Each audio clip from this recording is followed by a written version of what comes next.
A lot of experienced guys in that regard. He has a chance to become the first men's basketball player to win 3 gold medals, does Carmelo Anthony. Mark, as we move forward here, what did the U.S. take from this game? What do they say they're taking from this game that's going to make them a better team throughout the rest of this tournament? Well, they needed a test.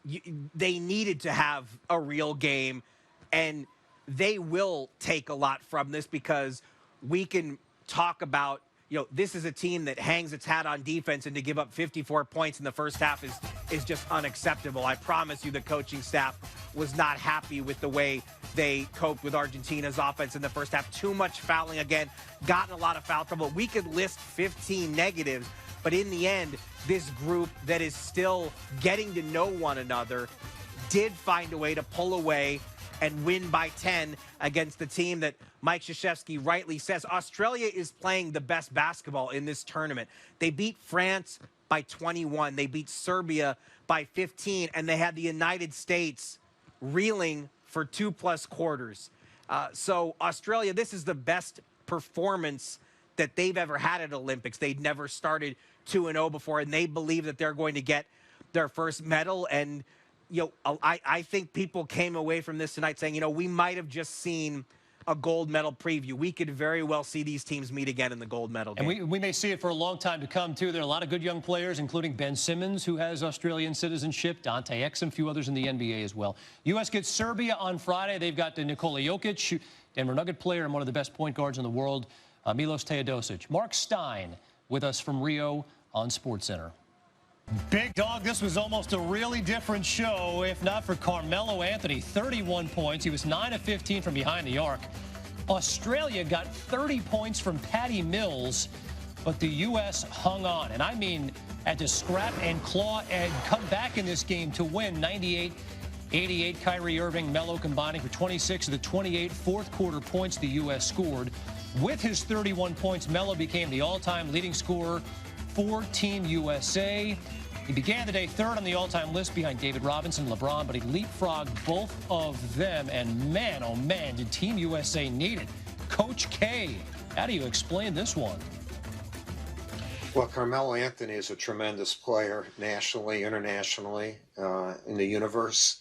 He's one of the best players in the world. And he also has the most experience by far of anyone on our team playing the international game. So he's not only a great player, but he has played, internationally more than any player on our team. And tonight, he ended up being the top scorer ever, for the U.S. in Olympic basketball, and tremendous accomplishment. And he's our leader tonight and has been our leader the entire trip. It's old Kevin, the coach. The band's back together again. Welcome to a Fresh Hour Sports Center. And I tell you what, it's one thing to see a team, Kev, where you blow them out by 50 and everybody gets to play. You start to see the rotation. You start to see who's actually going to play. You get to see who's the leader and who's going to get the shots. That was Carmelo. That was Kyrie Irving. And, Melo played this summer, right? I mean, LeBron, Chris Paul, Dwayne Wade, they said, no, we're not going to play this summer. Melo played. He gets killed all the time, and maybe sometimes it's fairly so, but he's one of the best players on the planet, as Coach K said, and he showed that in this game. And you got to give him credit for playing in the Olympics. This is 4th straight Olympics for him. Yeah, give him credit for playing, but also give him credit for being the leader that they needed him to be. There's stars, and then there's the star of stars, and he clearly is that. What sense did you get seeing KD for this first appearance there at Oracle, and now you've seen him play with Draymond and Clay, about how that's going to go? Well, I think they'll have an adjustment period. There's no question about it. Playing with KD is fun. I've coached him twice. This will be the 3rd time I've coached him, and actually I almost made the Beijing team as a young guy from the select team. He's been that good. He's been with us the 11 years, and I see him grow.